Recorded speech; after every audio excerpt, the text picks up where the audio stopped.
बिस्मिल्लाहिर्रहमानिर्रहीम। अस्सलाम वालेकुम। उम्मीद करता हूं कि खैरियत से होंगे। अच्छा जी, सैलाब की जानिब से एक जानिब तबाहकारियां पाई जा रही हैं, तो दूसरी जानिब हमारी हुकूमत ने यह फैसला किया है कि हम इस दफा कशकोल नहीं उठाएंगे, यानी भीख नहीं मांगेंगे हम अमदाद की, बल्कि हम खुद ये जो जितना भी नुकसान हो रहा है उसका असाला करने की कोशिश करेंगे। इसमें तकरीबन जो अभी तक बताया जा रहा है 500 अरब रुपए का तखमीना लगाया गया है कि इतना नुकसान जो है वो भरा जाएगा हुकूमत की जानिब से, या इतना नुकसान अभी तक रिकॉर्ड किया जा रहा है। और एहसन इकबाल साहब कहते हैं, अच्छा ये बात तो सुनने वाली है, ये ना ड्रामेबाजी समझ नहीं आ रही कि ये चल क्या रहा है, यानी ये हमने भीख लेनी है या नहीं लेनी। ठीक है, ये वो कहते हैं जी कि कर्जों की बजाय हम खुद इन्हिसारी पर तवज्जो देंगे, कशकोल को खुदा हाफिज कहेंगे। 2022 में वादों के बाद भी दुनिया ने हमें अमदाद नहीं दी, गैर मुल्की अमदाद या कर्ज नहीं लेंगे। ठीक है, अब ये तो इस साइड पे कह रहे हैं, इस पे भी बात करनी है, लेकिन दूसरी जानब जो बिलावल भुट्टो साहब है ना, वो कहते हैं कि जी मुझे ये समझ नहीं लग रही, मेरी समझ से बालातर है कि हुकूमत ने अभी तक अमदाद क्यों नहीं मांगी दुनिया से। 72 घंटों में, ये तो एक आलमी एक है कि वतीरा के 72 घंटों के अंदर हमने अमदाद मांगनी होती है कि हमें अमदाद दें, सैलाब की वजह से हमारी नुकसान हो गया है, तबाहकारियां हो रही हैं। ठीक है जी, अब ये कहते हैं जी कि जिस तरह से 2010 में और 2005 के जल्जले में, सैलाब और जल्जले में हमने अमदाद मांगी थी दुनिया से, हमें ऐसे ही मांगनी चाहिए। ये आपस में मिलके इक्तदार में बैठे हुए हैं। एक कहता है एहसन इकबाल साहब, जो कि नून लीग से ताल्लुक रखते हैं, इनका पता कोई नहीं है कौन नून लीग से है, कौन दूसरा पीपीपी से है। और ये कहता है जी कि नहीं नहीं नहीं नहीं, हमने इमदाद नहीं लेनी, हमने इस दफा भीख नहीं मांगनी, हमने हाथ नहीं उठाने। तो दूसरी जानिब दूसरा कहता है कि नहीं, इन्होंने भीख अभी तक मांगी क्यों नहीं है, अवाम को फिर वही चूना। मैं यहाँ पे एक सवाल उठाना चाहता हूं कि ये जो 90,000 अरब डॉलर तक इतना कर्जा हमारा बढ़ गया, ये किसने लिया है? ये हम ही लोगों ने लिया हुआ है। इसका उजाला कौन करेगा?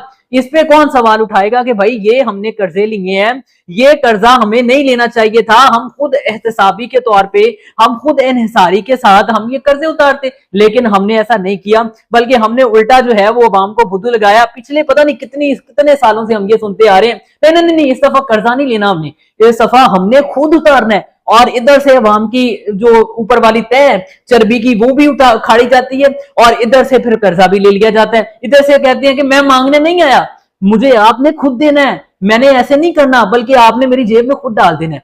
और ये हमारे हालात हैं। और अब सैलाब की वजह से एक जानिब तबाहकारी है, दूसरी जानिब मरियम नवाज साहिबा जो है वो कहती हैं कि हम अजाला करेंगे। भाई ये 500 अरब डॉलर का आप ही लगा रहे हैं, ये 500 अरब आपने कहां से लगाना है? ये 500 अरब आएगा कहां से? हमारा तो एक हफ्ता चलाने के लिए पाकिस्तान पैसे नहीं है हमारे पास। और हमने बोला जो 94-95 हजार अरब डॉलर जो है वो 94 इतना हमने कर्जा ले रखा है, तो वो कर्जा हम कहां से देंगे भाई? वो कर्जा तो और ऊपर चढ़ने, हम कहते हैं कि हमने कर्जा भी नहीं लेना और हमने ये भी पूरा करना है। भाई सवाल है कहां से पूरा करना है? वो सहाफी भी शायद जो वहां पे बैठे होते उन्होंने भी शायद ये सवाल नहीं उठाया। उठाना चाहिए भाई कि अगर आप कहते हैं कि ये 500 अरब जो रुपए हैं इसका हम अजाला करेंगे, तो फिर कहां से आएंगे वो पैसे भाई? वो कहां से लेके आने? यानी कि एक और प्रोग्राम समझ लें आपके अवाम की खाल उतारने का शुरू हो चुका है। तो अब ये समझ नहीं आ रही इस हुकूमत को भी कि ये निजाम चलाना कैसे है।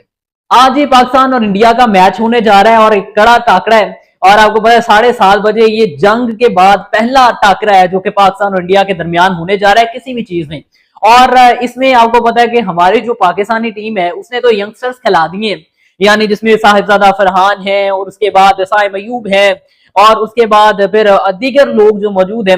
अब हारिस रऊफ को बैठाकर जो प्लेइंग 11 ओमान के खिलाफ खेली है, वही प्लेइंग 11 खेलने जा रही है पाकिस्तान में इंडिया के खिलाफ भी। अब मैं थोड़ा सा इसका रिकॉर्ड जो है हमारे पास मौजूद है, जो कि मैं आपके सामने रखता हूँ, मजेदार सा है, उससे हम अंदाजा लगाने की कोशिश करते हैं कि आज कौन जीतेगा।